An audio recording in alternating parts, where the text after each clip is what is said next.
on behalf of the DAAD, the DAAD and its Center for International Academic Cooperation, KIWi, let me welcome you to this Circle Roundtable, the KIWi Policy Talk, which is a well-established format, but it's the first time, excitingly this time, that it's going to take place in this setting and in collaboration with the Falling Walls Summit. The man whose science politics and science exchange politics we are going to discuss today, basically, is rather a friend of building walls than tearing down walls, but maybe not necessarily with regards to the academic cooperation. Is science and higher education in this, or exchange in this area, bound to deteriorate under the new administration or the coming administration? Or is it something that the Trump administration will not meddle with, in a sense? What are your scenarios? What are your hopes? Because there's hope after all. And what are your scenarios and your hopes? We'd like to include you in this conversation after a while. Let me introduce our panelists and briefly myself. My name is Sandra Pfister. I'm basically an editor and presenter at Deutschlandfunk, which is our national public radio, maybe comparable.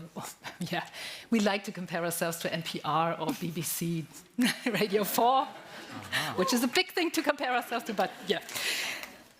Let me move on. I'm honored to introduce Anette Nina Gray. Everybody calls you Nina, so I stick to this.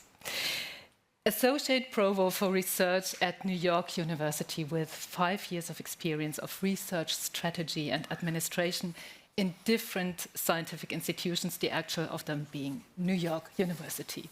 Welcome. Thank you. Glad to be here.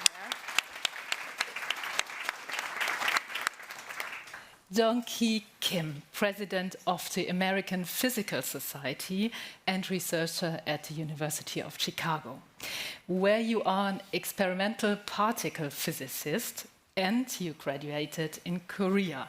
You are as well member of the National Academy of Sciences. Warm welcome to you as well. Ralf Beste, to my right, from the Federal Foreign Office here in Berlin. You are Director General of Culture and Society, and you have also served as German ambassador to Austria. And you are, in a sense, also a former colleague of mine, having worked for several newspapers and magazines, the most known probably, Der Spiegel. So welcome to you. And last but not least, Joy Brato Dani Mukherjee, well known as director of the University of Cologne, my hometown, and even more known and longer known as president of the DAAD, the German Academic Exchange Service. Welcome to you as well. So now we're starting off. Nina, what were your first reactions to the result?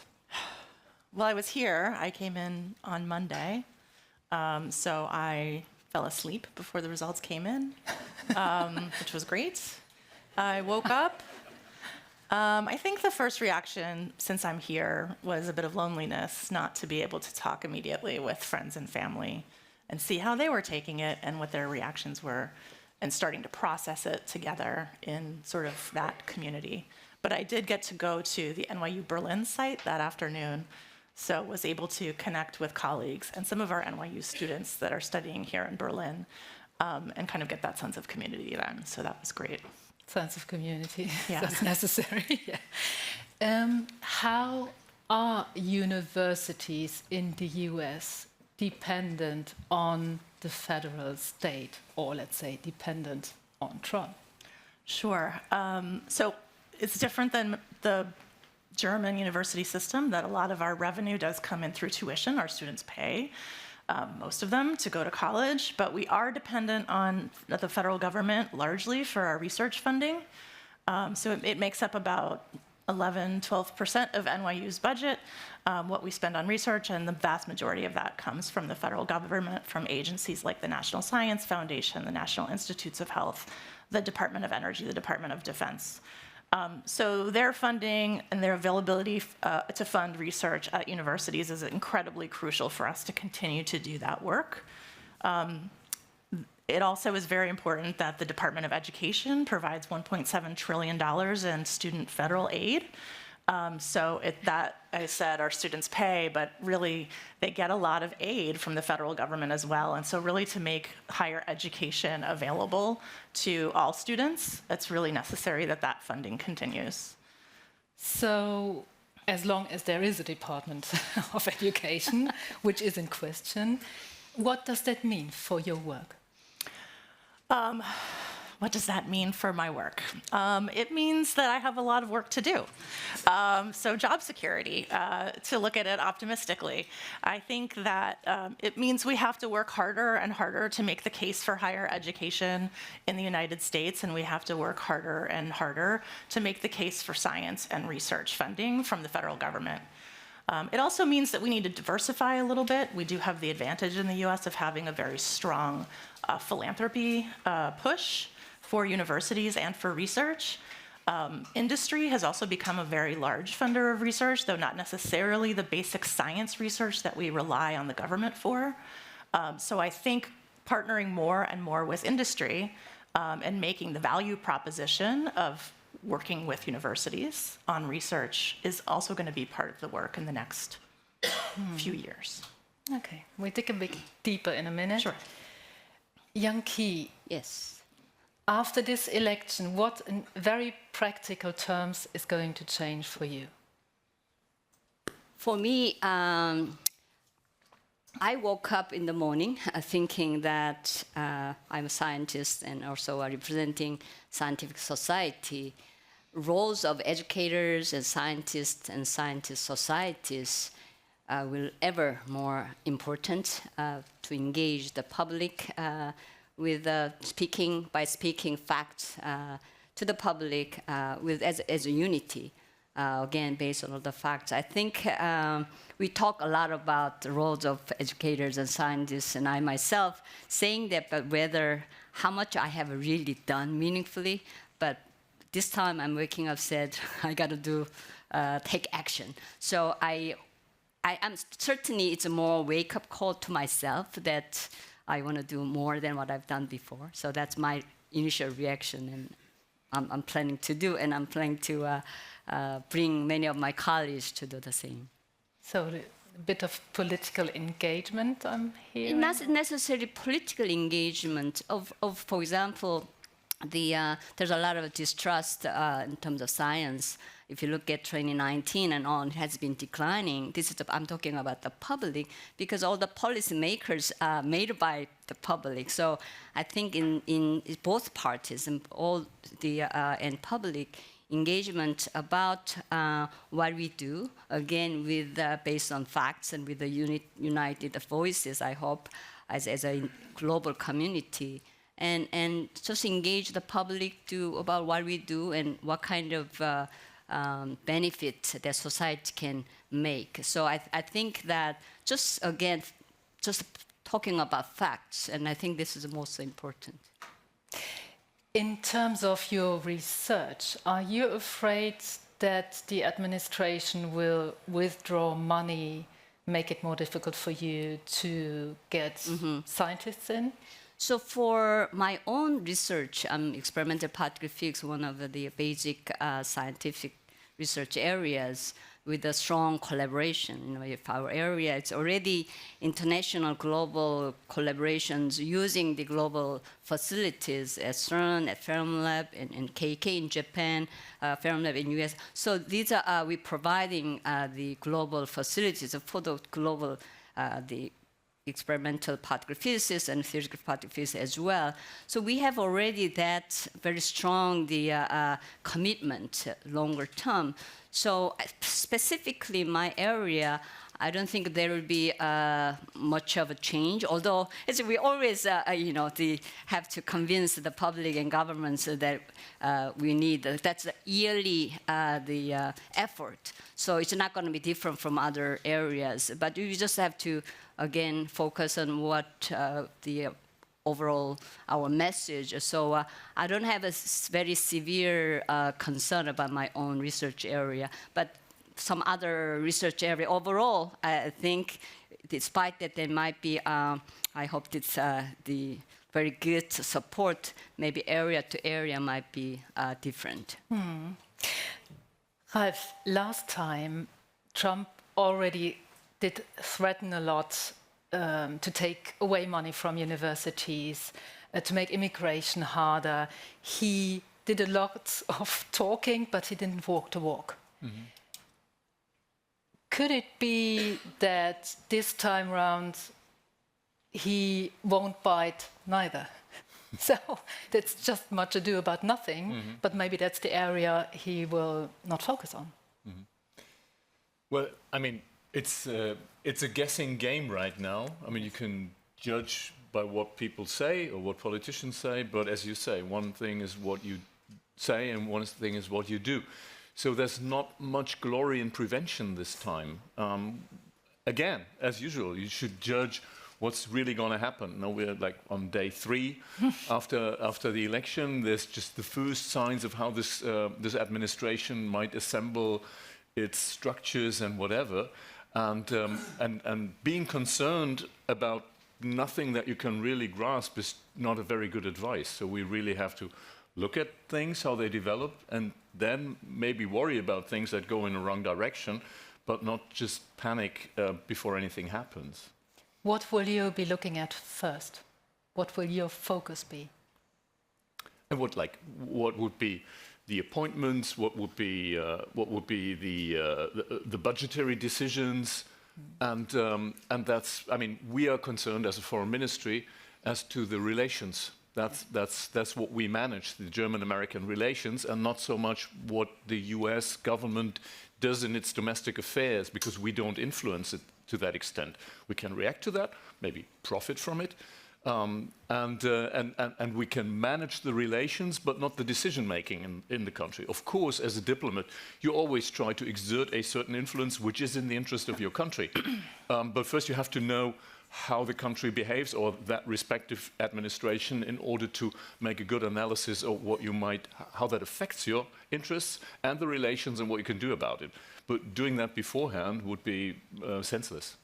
How serious are you taking the announcement, or I mean, it was a big part of the campaign that he might abolish the Department of Education, because then you're losing a counterpart to talk to. Well, there's always going to be counterparts, maybe different ones, and that's a question of the administrational setup that we have. But what we also do and have been doing, and will certainly be more focusing on, is to go beyond the national level anyway. And that's what a strategy that we have been pursuing for quite a while.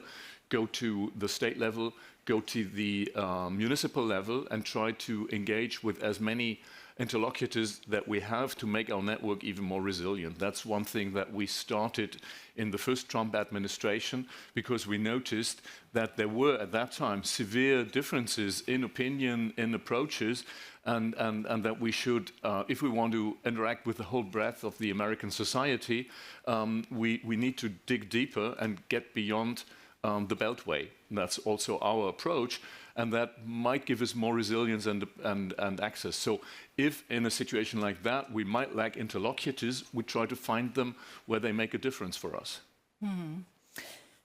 Let me come back to this a bit later, because the map, the whole map of the United States is going to be quite red. So it's going to be quite difficult to work on federal level. No. I mean, we're not working with a red or a blue United States. We're working with the United States.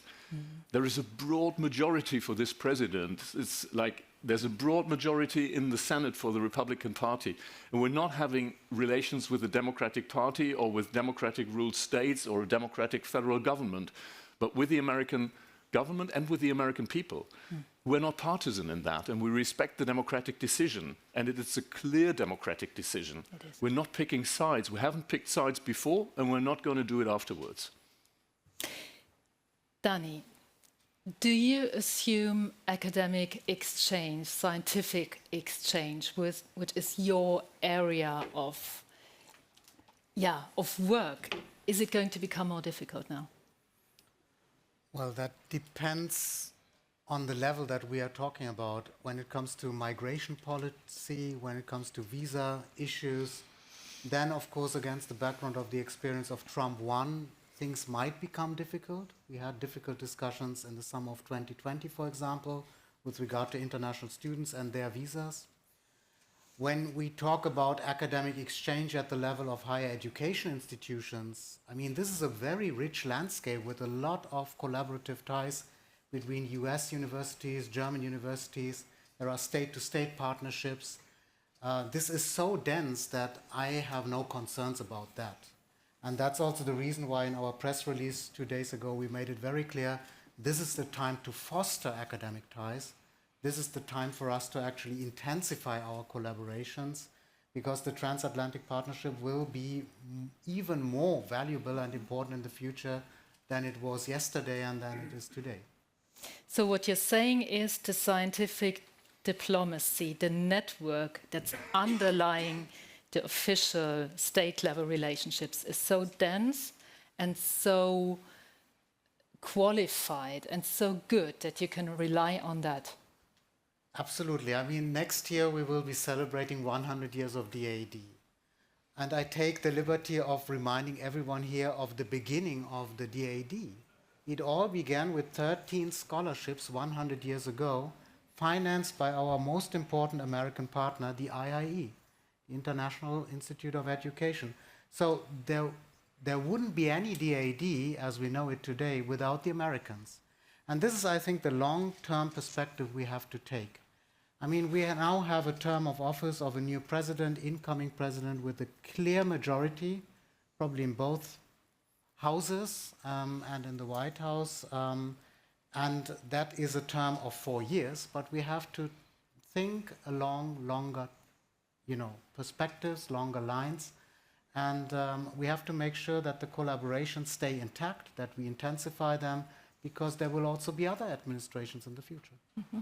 But aren't you afraid, sorry, it's my journalistic oppositional view, aren't you afraid that the administration will starve institutions which you are addressing, which you are collaborating with, of money or of staff? So you don't have a strong counterpart anymore. Well, that's what Ralf said. We have to wait for the agenda. Obviously, I mean, our American friends and partners tell us it will be different in Trump 2 than it was in Trump 1. This time there is a clear plan in place. This time there will be no one around him that will, put the brakes on.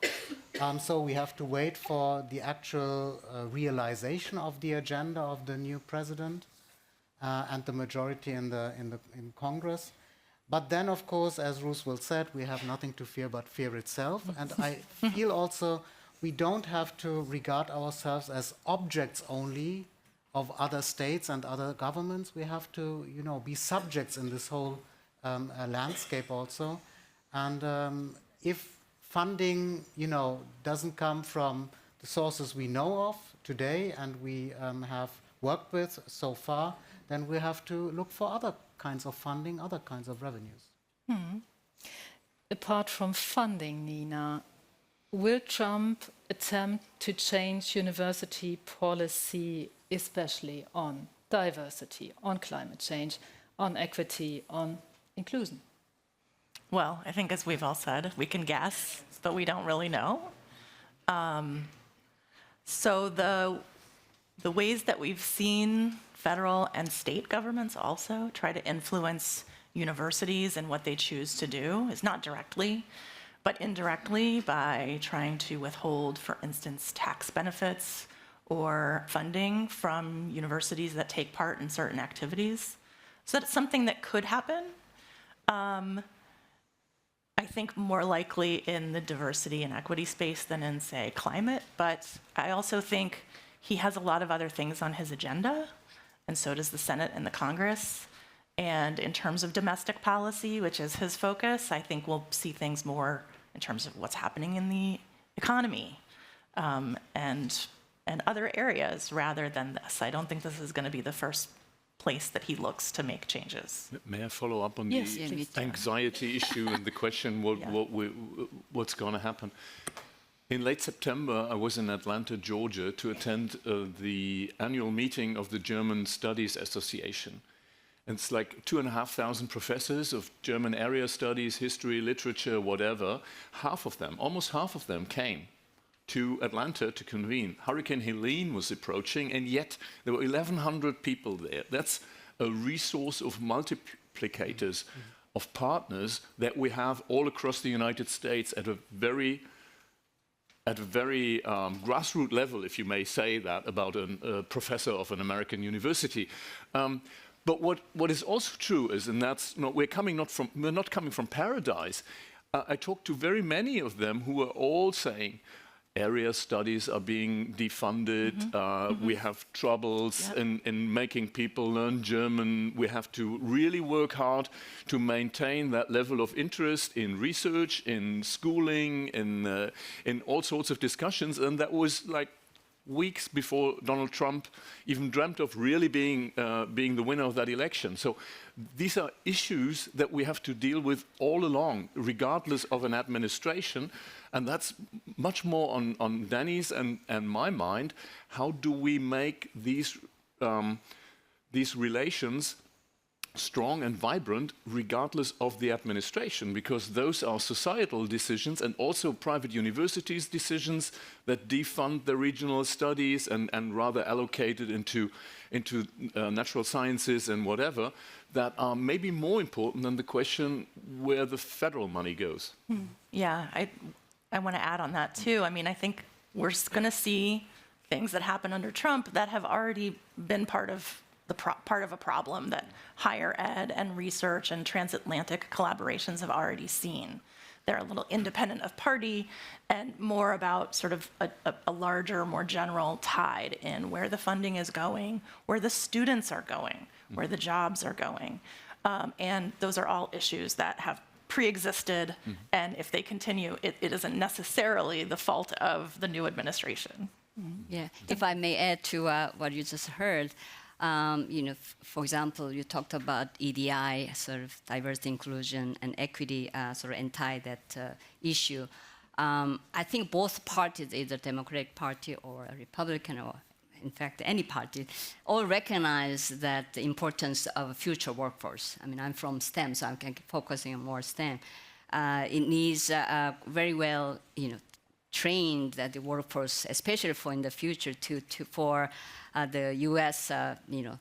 Compatibility. So this is recognized at both parties, and so having the international students and scientists, the exchange and their mobilities, that's one thing that we need, U.S. need, and other country, any nation needs that too.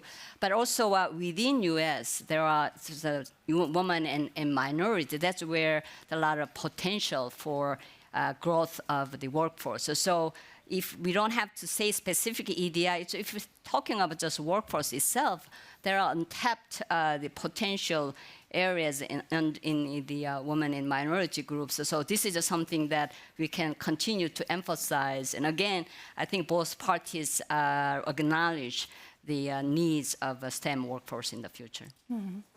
Danny, you look like you want to follow up on this. No, I just want to drive home one point, and that's the beauty of the American system. I mean, every 2 years there are elections, so there will be midterm elections in 2 years. And if this administration is not successful with the agenda, then of course there will be a backlash, and then we will have some other checks and balances again. It might be a difficult time ahead of us now in the next 2 years, but we have to prepare ourselves for other times that may lie ahead. And as Ralf said, I think this election outcome is perhaps also, how shall I put it, so crystal clear that it also, provides us with a better picture of the American society.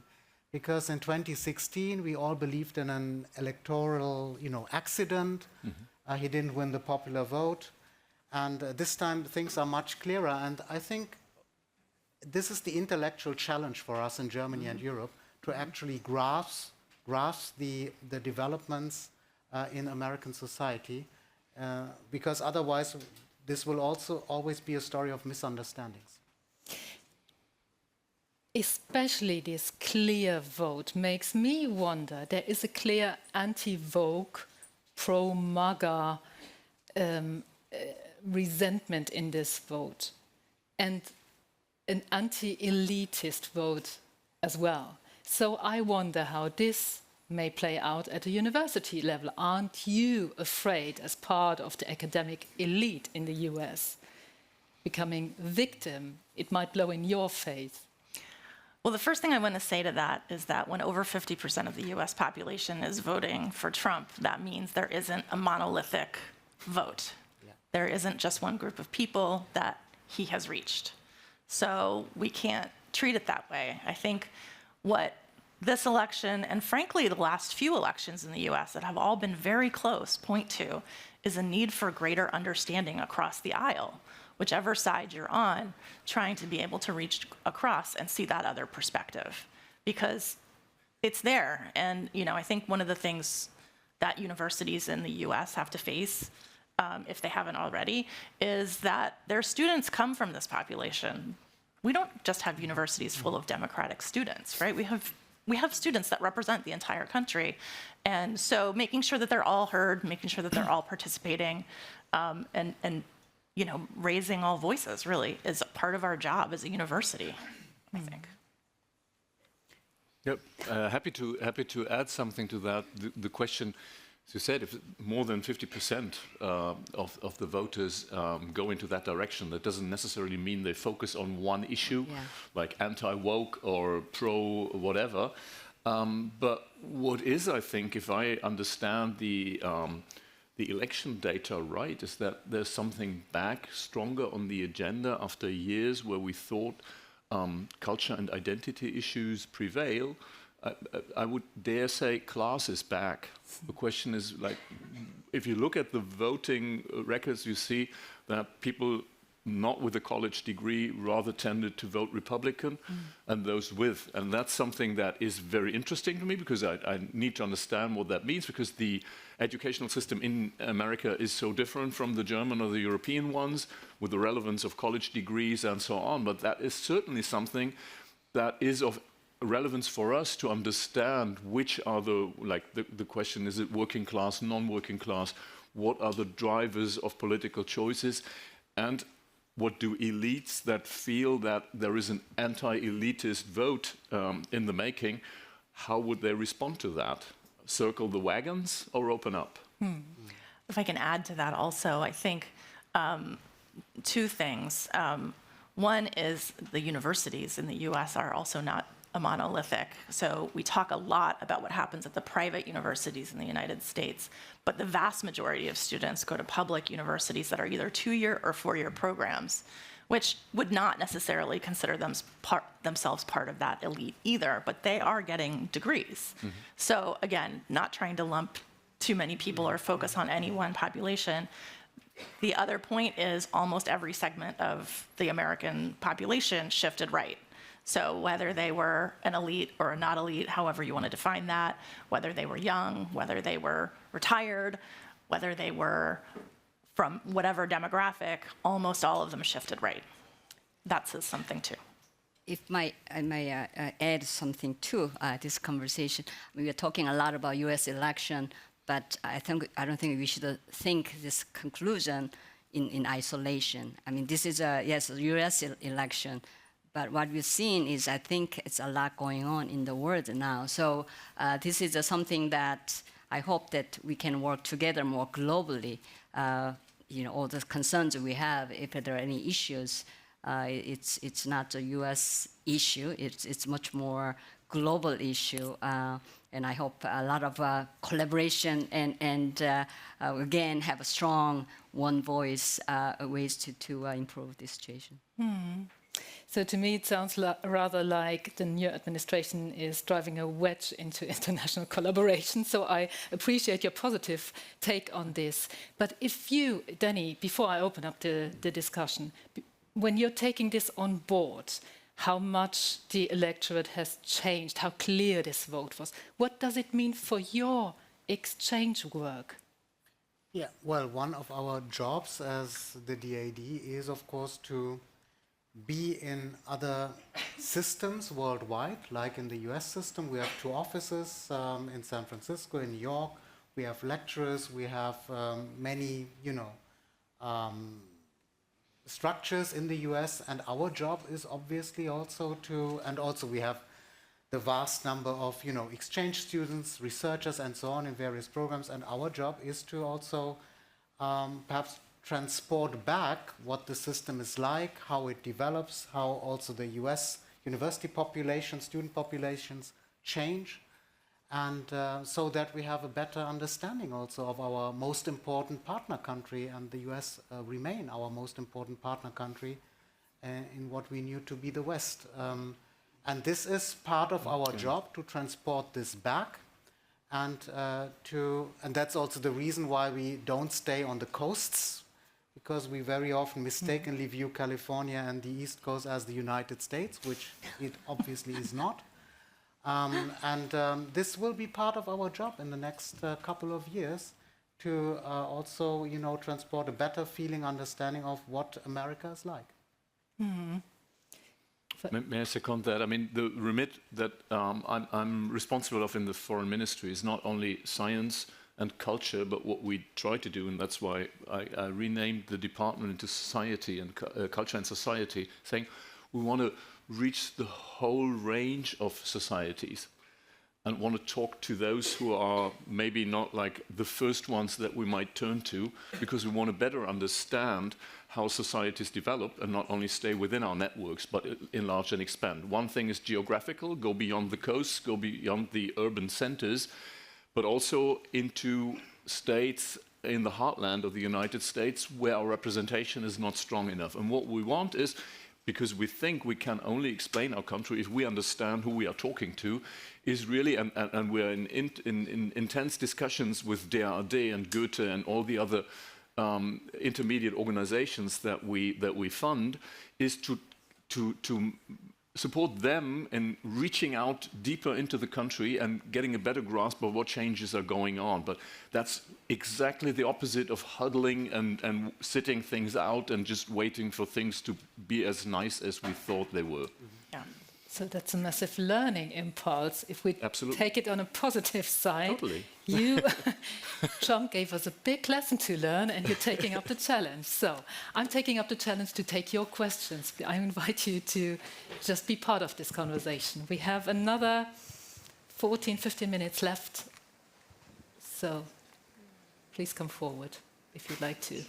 If not, we're fine on our own. Wanted to. Back there. Okay, in the first row. There must Hello. be a mic somewhere. Yeah, I have it. Yeah. Thanks. Hello, I'm Ben Fischer of the German Federal Ministry of Education and Research. Hello, my question goes to Professor Mukherjee. Could you maybe try to elaborate a little bit beyond bilateral relations what the new Trump administration could mean for international streams of student and scientists' mobility, particularly in respect to STEM? Well, actually, that's a very good question, because we are talking about the US and Germany on the other hand, or US and Europe on the other hand, but there are many, many other actors as well. China turning more and more into a very interesting and relevant hub for international students and researchers in its own right. So this is something we also have to keep in mind, and of course the growing, geopolitical opposition between China and the US will also affect Germany as a country for international students to come to and for international researchers. At the moment, we are very happy about the fact that we are number 2 when it comes to being the most attractive country for international students and researchers.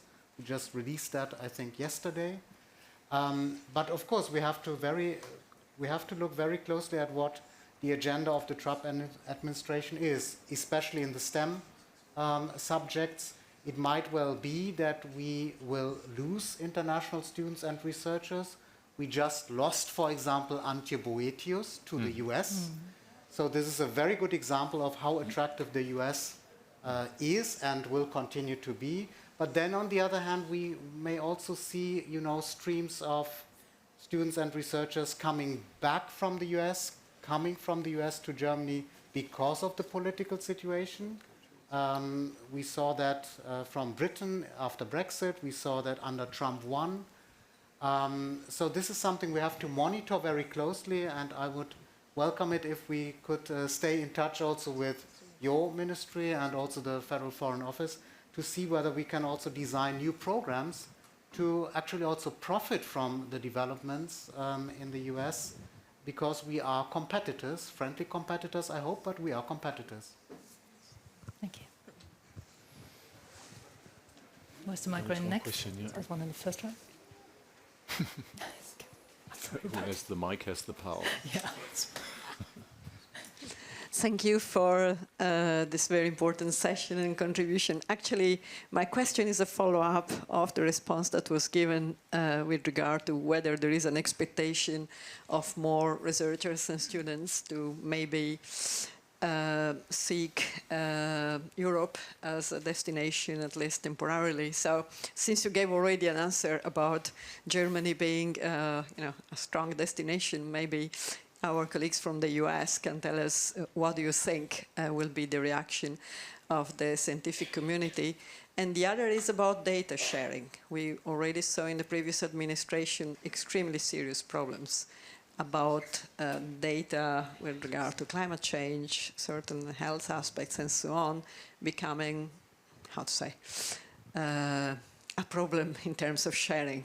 Is there something that you see in terms of practices that in the meantime the scientific community practiced to make sure those data are safe and protected independently from whoever might want to limit their access? Yeah. Do you want to take any of that first, or? Well, one thing, I hope US will continue to be a very attractive place for international students and colleagues. And I think overall, the research that we are pursuing a lot of research facilities in US, and we are also using facilities elsewhere. So this mobility of international students, international colleagues, I think there's a lot to work on. We have to continue to protect all those the exchange, which already we have, and we have to protect. Yes, there will be perhaps more challenges, but I think that we have to continue to work on it. One thing about many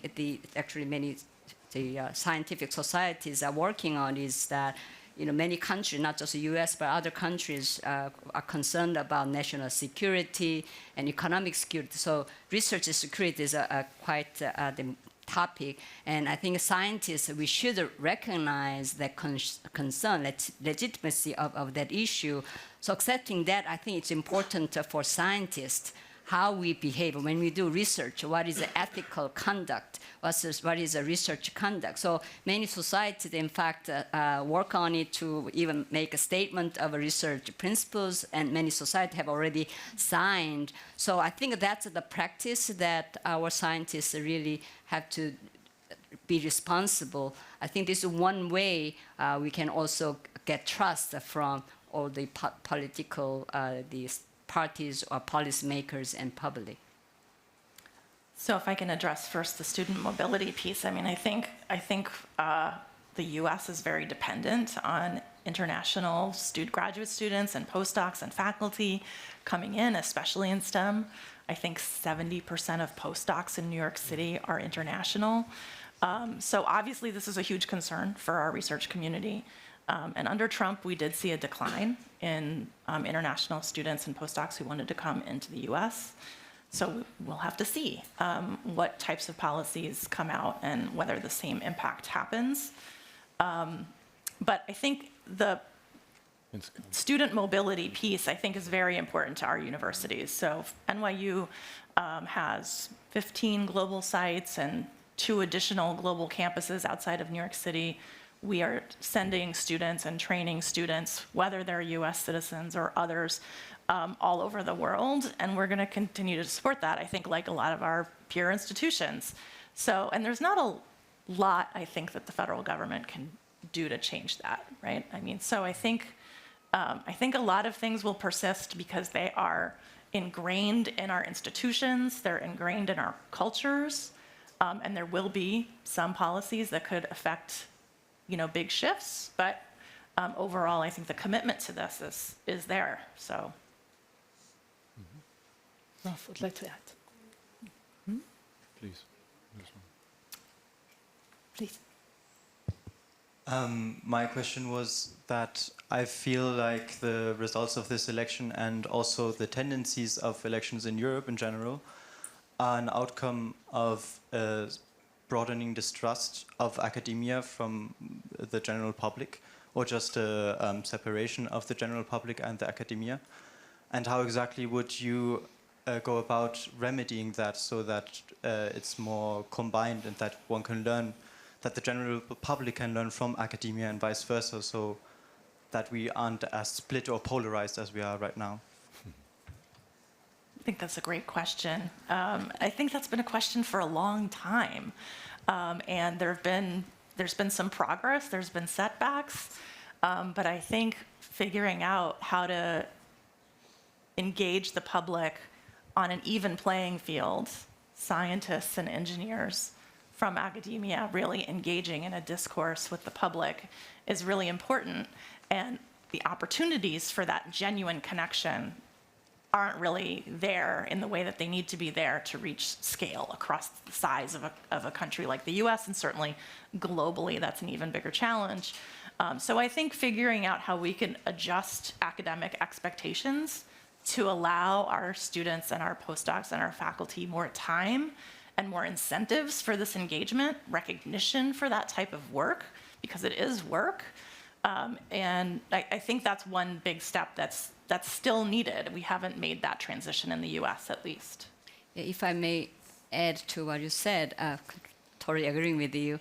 It is important, again, us to communicate with the public and policymakers of, especially US, the university, the tuitions, people are talking a lot about cost, but instead of talking about cost, what will be the benefits and what kind of this investment, what we do, the higher education, it really does to society. I think that kind of communication is ever more important. Danny. Just a tiny little comment, because I think this is a very important question, because we talked about the learning effect also for us in Germany from developments in the US. I mean, we just had state elections in Germany as well, and the most worrisome result was, to me actually, that depending on the state, 30 to 34% of the young people aged 16 to 24 voted for a right-wing party. So this is exactly in line what you said, Nina. It's not us in academia being the liberal spectrum or sphere, and the right-wing world is outside. There is a lot of overlap, and these election results show this. And I think we have to intellectually embrace the idea of being part of that society, in the sense of it's not our job to tell the others from a pedagogical point of view what they should think about the world, what academic facts are. This is important, true, but we are part of it. The universities are part of it, and I think there has long been a misunderstanding as if authoritarianism, right-wing developments are outside academia. This is simply not true. Yeah. So Kalle Heldin from Uppsala University in Sweden. During his first term as president, Donald Trump tried to decrease the support from the government to science, for instance to NIH, but he was held back by the House of Representatives. My question now is, if there is a slight majority for the Republicans in the House of Representatives, do you think that there are some Republican members that dare to stand up against Trump and support science? What do we learn from experience? Certainly, you are right that when first Trump won, he has a big cut, 15-20% cut on NIH, NSF, and DOE, and NASA. and that was administration's proposal. Then, of course, Congress, that includes the Senate and the House, overturned, actually increased by 16%. So it was a very interesting situation. As you pointed out, now Senate certainly more the Republican majority and etc. We'll see what House result will be. There's some concern, but overall, the Republican parties, I'm talking about in general for our history, they are a strong supporter of the basic research and science. Maybe Democratic is more interested in applied area, and Republicans is more something the government can do, not the industry can do. So that is for the tradition and history and institution, the opinions. So I hope that of course, it's always a struggle, but we'll be able to keep strong research R&D budgets. Yeah, and if I can add... I just have to cut you off at this because I'm sure they cut off our microphones in a very brutal way. I'm sorry about this. I have to be good at timekeeping. So let's do a final round because this is a falling wall summit. What wall is going to fall if you just throw me in terms of scientific exchange?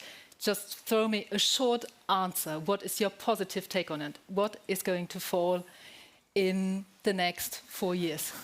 Actually, maybe the others are, I'm totally at a loss. Okay, maybe Nina. No, what your question is, actually.